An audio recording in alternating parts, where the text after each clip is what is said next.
یہ ادارے کیوں قائم کیے گئے؟ اس لیے نہیں قائم کیے گئے کہ صرف اپنی شناخت قائم کریں. یہ ادارے اصل میں اس لیے قائم کیے گئے تاکہ دین کو دلوں میں منتقل کریں،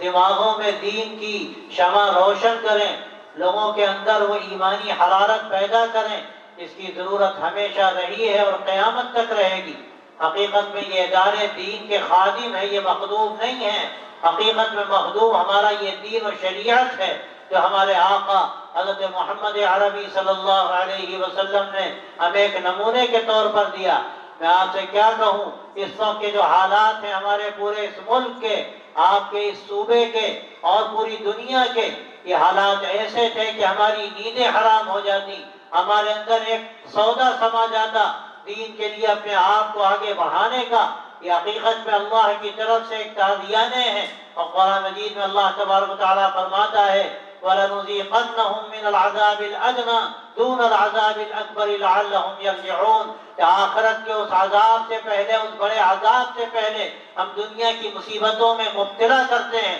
کیوں مبتلا کرتے ہیں؟ تاکہ شاید وہ پلٹیں اللہ کی بارگاہ میں، تاکہ وہ شاید اپنی حقیقت کو سمجھیں، اپنی کوتاہیوں کا ان کے اندر احساس پیدا ہو، اپنی غفلت کو دور کرنے کا جذبہ پیدا ہو. لیکن میں کیا کہوں، آج کے ان سارے حالات کے باوجود، ان پریشانیوں کے باوجود، اگر آپ جائیے ملک کے مختلف علاقوں میں، اور مجھے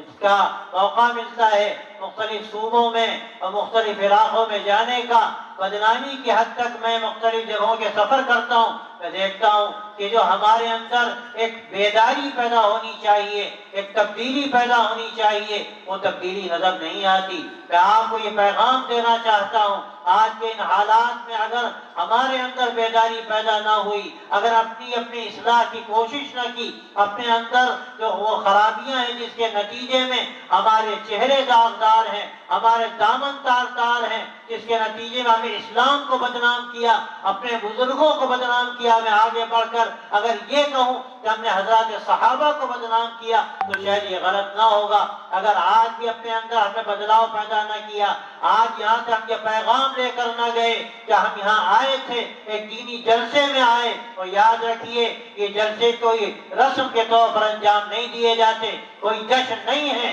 کہ جشن منا لیا گیا یا کوئی رسم انجام دے دی گئی. حقیقت میں یہ ایک امانت ہے اللہ کی طرف سے جو آپ کے حوالے کی جا رہی ہے. آپ اس لیے آئے ہیں کہ جو باتیں آپ سے کہی جا چکی، گرچہ میں اس زبان کو نہیں جانتا، کہتے ہیں زبان یار من ترکی و ترکی من نمیدانم، لیکن میں نے جو آیتیں پڑھی گئی، جو حدیثیں پڑھی گئی، اس سے مجھے اندازہ ہوا کہ بڑے حقائق آپ کے سامنے رکھے گئے، آپ کے سامنے وہ بنیادی باتیں کہی گئی کہ اگر اس کے بعد بھی ہم اپنا جائزہ نہ لیں، اپنی زندگیوں کو بدلنے کی کوشش نہ کریں، تو آپ یاد رکھیے جلسے اور یہ تقریریں کل ہمارے خلاف حجت ہیں. اللہ کی بارگاہ میں تم سے یہ کہا گیا، تم سے ان چیزوں کو باز رہنے کی تلقین کی گئی، اور کن چیزوں کو جن چیزوں کے تمہیں تحفے کے طور پر جو چیزیں دی گئی کہ تم ایک نئی زندگی پیدا کرو، ایک نیا حوصلہ پیدا کرو. اس کے بعد بھی خدا نہ خواستہ ہمارے اندر کوئی جذبہ پیدا نہ ہو، ہمارے اندر کوئی تبدیلی پیدا نہ ہو، ہماری زندگی جیسی کی تیسی گزرتی رہے، تو یاد رکھیے یہ جلسے کل ہمارے خلاف حجت ہو سکتے ہیں. میں نے آپ کے سامنے قرآن مجید کی جو آیت پڑھی ہے، اس میں اللہ تبارک و تعالیٰ فرماتا ہے کہ اے ایمان والو، اگر تم اللہ کا ڈر پیدا کر لو، اگر تم اللہ کا تقوی اختیار کر لو، تو اللہ تمہیں ایک شان امتیازی عطا کرے گا. اللہ تمہیں ایک امتیازی ایسا مقام دے گا کہ تمہیں دیکھیں گے لوگ تو ان کے اندر ایک جذبہ پیدا ہوگا، اسلام کے بارے میں ایک تجسس پیدا ہوگا. آخر یہ اسلام کے ماننے والے، محمد عربی صلی اللہ علیہ وسلم کے ماننے والے، آخری شریعت کے ماننے والے، آخری وحی کے ماننے والے، اللہ کے نبی کے شہدائی اور فدائی، آخر ان کی زندگی کیسی ہے؟ ان کی زندگی عام انسانوں سے مختلف نظر آتی ہے. آپ دیکھیں گے ان کے یہاں آپ کو دھوکہ نہیں ملے گا، ان کے یہاں آپ کو بدعہدی نہیں ملے گی، اس طرح خیانت نہیں ملے گی، یہ جھوٹ نہیں بولتے، یہ بدنگاہی نہیں کرتے، یہ غلط خیالات اپنے اندر نہیں لاتے، یہ اپنی زبان کی حفاظت کرتے ہیں، یہ دوسروں کا حق ادا کرتے ہیں. اور آپ ہم اگر اپنی زندگی کو دیکھیں تو ایک مسئلہ آپ لے لیجئے وراثت کا،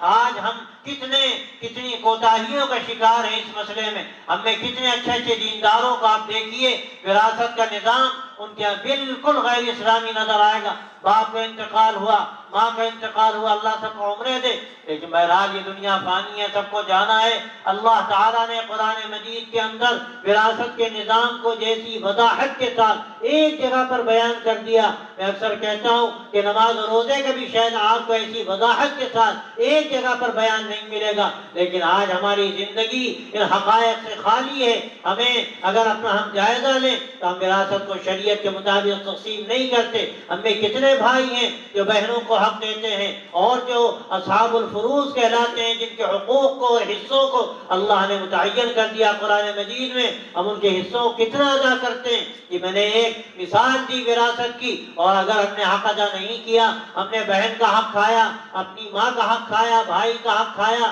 اور طاقت کے دور پر ہم نے سمجھا کہ سب ہمارے لیے جائز ہے، تو یاد رکھیے یہ حرام مال ہے جو ہم کھا رہے ہیں۔ اور حدیث میں آتا ہے کہ اگر حرام مال کے ایک لقمہ کوئی حلق کے نیچے لے جاتا ہے، وہ لقمہ در نہیں ہے، وہ آگ کا انگارہ ہے جس کا آج ہمیں احساس نہیں ہوتا۔ آپ اسی طرح دیکھیے، ابھی آپ کے سامنے جو بڑی وضاحتیں کی گئیں، آج ہمارے نوجوانوں کا حال کیا ہے؟ کوئی نشے کا شکار ہے، کوئی جوئے اور سٹے میں پڑا ہوا ہے، کوئی برائیوں میں، موبائل میں ایسی حد تک اس میں پڑا ہوا ہے کہ اس کی ساری خرابی